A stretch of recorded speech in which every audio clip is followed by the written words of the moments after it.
All right, everybody, how you doing? This is Robert Smirking Gun Reviews. Happy holidays, I guess, if you're into that kind of thing. We are here to talk about The Predator on our Waited for Blu-ray series that I do here. So a lot of movies I don't get to see at the movies. This was one of the ones that I really wished I had seen, but so many reviewers crapped all over it, and it did not do well. And so I kind of was like, well, maybe I don't want to see this, but the longer I went without seeing it, I just wanted to be the judge for myself. And so let's talk about it. So if this is the first video you've ever been to on my channel, I'm really honest about things. I don't try to sugarcoat things, and I don't always say the things that other people are saying. And that's one of the reasons why I want to talk about this movie, is because while a lot of people didn't like this movie, or thought part of it was good, part of it wasn't, I thought this movie was really good. And I don't mean, look, it's got its problems. People talk about the tone that's being kind of all over this place. Like, what kind of movie is this? What is it trying to be? Why is it trying to be different things? Yeah, it's got tonal problems, but nothing that I can't go and not enjoy this movie. If you're like a die-hard Predator fan, and you got a problem with this movie because it's not like the original, or it's not like the sequel, or it's not like some of the other stuff that's been out there. I mean, these movies are silly. They're silly, silly movies about a ridiculous thing. And I mean, it's about a sport hunter that, is wildly, can outmatch anybody. And it's always trying to kill us, and we're trying to stay alive and kill it. And it's just ridiculous. It's a ridiculous scenario, and I just don't understand, like, what's the big fucking deal with The Predator? Shane Black is one of my favorite directors and writers. The Nice Guys is one of my favorite movies of all time. Kiss Kiss Bang Bang, I love that movie. I am one of the few hardcore fans that like Iron Man 3. And so that was the main reason why I was excited for this movie. Is like Shane Black, going back to his roots, because he was in the first Predator, is doing this movie. And so I'm sitting there watching it, waiting to not start going, I don't like this, I don't like this, I don't like this. And I never got there. I could see what some people were talking about tones and things, but it never took away from my enjoyment of it. Did I find like the scene on the bus where they're all kind of introduced to it was a little chaotic. It was a little too like it was hard to concentrate on what was going on. The tone in that bus. If you want to talk about tone, it felt like I was in a loony bin listening to these guys all talk over each other and stuff. But other than that, that was the only scene that really bugged me. If you ever like really listen to the dialogue in a Shane Black movie, this is no different than a lot of those. It's just, we're talking about a movie where these soldiers are trying to kill a predator, and a predator's trying to kill another predator and stuff. It's different than what he's done before, but the dialogue matches it. And you got to admit that he's trying to do something different here. They are trying to change, like evolve the Predator story, and also give us something we haven't seen before. Now there's always going to be, if you're talking about a Predator movie, you got to have the Predator chasing people and the people chasing the Predator. It's just part of it. And so how they did it in this movie, I thought was really fun and tense. And I actually cared about these people. Not all of them, but like when it came down to it, I was like, man, when people started to die, I actually was kind of getting like, oh man, that sucks.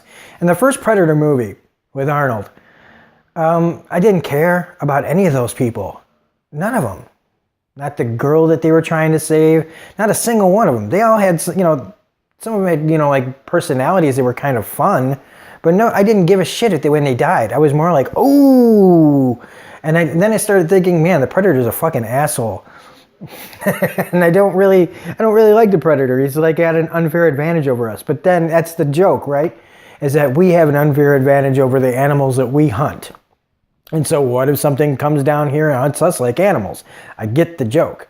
But I still, it doesn't, if it's not on my side, I just kind of go, fuck that thing. I mean, that's how we are as human beings, right? Anything that comes down here and tries to kick our ass, we're like, fuck that thing. So, I didn't care about the people in the first movie. And Danny Glover's sequel was just, I don't know, man. That movie's not that great. I get that it's hot in Los Angeles and it's 1997, or their version of 1997, which is hilarious. And I didn't really like it. I thought the end was kind of cool because you got to see the xenomorphs go, ooh, and then, if you read comics, you already knew that there's an aliens versus predator thing or whatever. And then Predators came out, and that was okay. They did something new with it. And so I think that movie, I thought that one was actually better than Predator 2, and it was definitely better than the Aliens versus Predator movies. But this, I think, is just a good, solid movie. I like everybody just about in it. I think there's some people that are better than others, but overall, I got an entertaining movie out of it. Joe Q. Public, all right? Regular people like us, okay? I'm going to talk to you not like some fucking movie critic now, okay? Let's just talk, about this like moviegoers instead of film students. It was, if you wanted to just go see a good action movie with characters that you'll like and funny, crazy moments, this is that kind of movie. There were parts about it that I was like, man, I'm going to probably hate that part. And I didn't. The Predator dogs, I thought what they did with it was interesting. At first it started out as this like, oh God, these dumb dog things. And then they did something interesting with it. And it followed through to the end. And it ended up, those things become kind of an important part of the movie. I like the fact that there's predators chasing other predators. And the whole thing behind it all. Is it a little, throwing climate change in our face? Sure, but I mean, I don't mind having, people get told that there's problems with our planet in movies, because there is a problem with our planet. And I think it's, I don't think it got preachy. It's just, kind of saying that these things are coming for us because our planet is dying and we're kind of an endangered species. So I'm about to get into spoilers because it's hard to talk about this movie without getting into spoilers, but before I do, okay, let's just say I like just about the whole cast. Boyd Holbrook, I really liked from Narcos and Logan. Olivia Munn can act. She's great in The Newsroom, and I think that her performances are as good as the stuff, the dialogue and the part that she's given. If she's given a crappy part, she's not going to do that well. And I thought she was fine in this. Her backstory was a little strange, but whatever. Sterling K. Brown, he was just having fun, chewing the scenery as this villain who, I loved just how much of a piece of shit he was. And he's like, he knew he was a piece of shit, and he was having fun with that part. Thomas Jane's, I almost said Miller from The Expanse. Thomas Jane, who I love in just about everything. Good movie, bad movie, I love Thomas Jane in a movie. His guy with Tourette's, okay, so I felt like it was a little bizarre, but he did his best with it, and I love his interaction with Keegan-Michael Key, who is a funny guy. And these guys are supposed to be off, so they play off, and I thought that they did a great job, and I like that they're a little back and forth. Nettles, the guy with the Bible thumping guy, I like him because his character is good to kind of be there to be the punching bag. The guy from Game of Thrones, the guy who plays Greyjoy. God, why can't I remember his name? The guy that's, whatever. I don't want to spoil anything from Game of Thrones. He doesn't get much to do in this, but it's fine. Trevathan Edwards, if I'm saying his name right, who was also just in Bird Box, and he was in Moonlight, which I never saw, probably should. I like him a lot in this. And so I'm like thinking, the cast is all really fun and all really great, and they play well off each other. And forget that Yvonne Strahovski is wasted in this, and the kid is whatever. I know he's like did he win for The Room or was nominated for Room? Not The Room, Room. You know, a kid actor is a kid actor to me. He was fine. But overall, I dug this cast. I dug the script. Tonally, is it trying too hard to be, you know, is it a serious movie? Is it a comedy? Yeah, but I couldn't let that bother me because I just really was just enjoying the ride of this silly story about predators trying to kill us and one predator trying to save us and these guys just trying to stay alive in the whole thing and one guy trying to protect his kid and the usage of the predator technology against predators. It was all just really fun. And even though it's not a perfect movie, by any standards, it's not like the best movie of the year or anything, but it doesn't deserve all the ire it gets. It doesn't deserve all the like, oh my God, this is not a good Predator movie. Well, it's way better than the Aliens versus Predator movie. It's definitely better than Predator 2. And you know what? It's better than a lot of other movies. It's definitely better than Jurassic Park Fallen Kingdom. It's better than Ocean's 8. I had way more fun watching this movie than that. And it's no big secret. Well, I mean, it's not going to be a big secret, but I mean, it's better than a Marvel movie I saw this year. I'm not going to say which one, but it's a really popular one. And I thought that this was better than that. So as far as entertainment goes, look, if you're curious about this movie and if you liked like the first Predator and you just like the fun of it all and the ridiculousness of it, and you don't need to take it so seriously, then give this movie a chance. I think that this movie definitely deserves to get a good following now that it's on Blu-ray. I think it deserves word of mouth. It has an ending that I definitely want to see what's next. But now with like, I don't know how the Disney deal works or because it didn't make that, didn't do that well. Are we not going to see what happens next? Because I really do.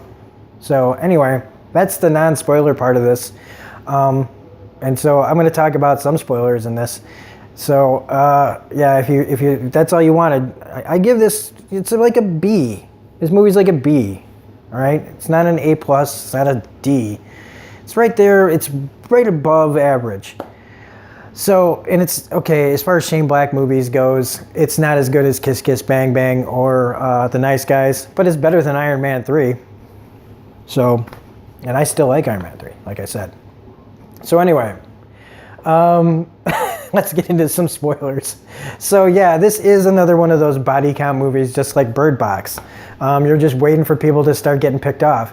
And like I said, when people start dying in this, though, some of them I really cared about. I really cared about when Thomas Jane and Michael Key died. I really, they're likable guys. They're likable actors. And so when that happens, it sucked.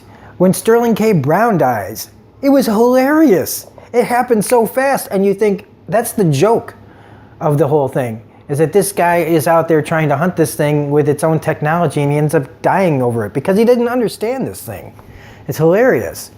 But it does, the one thing one of it suffers is that you kind of know who's going to live and who's going to die. And I was kind of in denial about who was going to live and die. Trevathan Edwards sacrificing himself at the end really sucked. Because I liked the guy, but it made sense. These guys were kind of these crazy guys, and so I guess they're supposed to be disposable. So it's like Olivia Munn and the kid and Boyd Holbrook's McKinnon, or however you say his name, they live. And I think that's it, in these movies, the last man standing doesn't always have to be the thing, like in the first Predator, where Arnold barely gets out of the jungle with the girl. Danny Glover, barely getting out alive too. Predators, well, I don't know how anybody gets out of that, but I mean, what, Adrian Brody is alive at the end of that, the last man standing. I like it when they can figure out how to do things without killing the entire goddamn cast off. As far as the humor goes, look, it's hit and miss. It is. Because these guys are crazy, and so not every joke lands. But I don't think everything that people would probably think is supposed to be a joke was actually supposed to be funny. I think it's just part of the characters. Especially early on when we're introduced to these guys, I don't think we're really supposed to be laughing. I think we're supposed to be going, oh, God, these guys are fucked up. It's only later on as we start to get to know them that once we understand their idiosyncratic problems, their mental problems a little bit, then you can understand why certain things they do and say are funny, because they're awkward. They're trying to not be crazy. They're trying to be normal in a very abnormal situation. And so, I don't know. I really dug the whole Predator versus Predator thing in the middle of this. The one was coming to warn us that these predators are basically coming to take over the planet, that we're running it into the ground, we're an endangered species. You know, if the climate change happens so bad that we can't live on it, why wouldn't they want to take it from us? And so this thing is coming to try to help us to stop it. We don't find out till the very end that he's given us this like suit that can turn any of us into a predator. It's badass. I want to see that. But because the movie didn't do that well, I don't know if we'll ever get to see it. But it was pretty cool because the thing flies onto the scientist and just totally turns him and everybody's like, oh my God. And no, it's a badass like fucking suit. And I don't know. I want to see what happens next. And Boyd Holbrook's like line at the end of like, you know, well, that's my new suit. I hope it comes in a 42 long. I was like, oh my God, I want this movie to keep going. Now all of a sudden, like I want a sequel to this. And like I said, I don't know. Hopefully if this movie can make back its money or something, we get the next chapter in this. I wouldn't mind seeing Boyd Holbrook back and Olivia Munn back in this, as long as they can do something fun with it. Give us a little bit more interesting thing, you know, like hell, if Jurassic Park or Jurassic World 3 is going to be dinosaurs all over the planet, well, how about we have a movie where predators are all over the planet taking over, you know? So except one's rated R and one's PG-13 with CG dinosaurs. So anyway, that's all I really got to say. I try not to ever spoil jokes, but that's it. And I really do think that if you check it out, you won't be that disappointed. Like I said, man, if you're gonna get bent out of shape over the fucking Predator movies, look, they're just, like I said, they're silly. These are silly things. It's just a movie, you know? I've been trying as I get older to not take every movie I see so seriously, unless it's made by Michael Bay, and then fuck that. But anyway, hey, apologies to anybody who likes Michael Bay movies. I can't do that, no. So anyway, if you like this review, please hit the like button, comment, share, subscribe, all of that jazz. Otherwise, this is Rob at Smirking Gun Review saying, if you're out there, Karen, watching this, special message to you, take care of that tooth. Okay, so have a great night, and we'll see you later.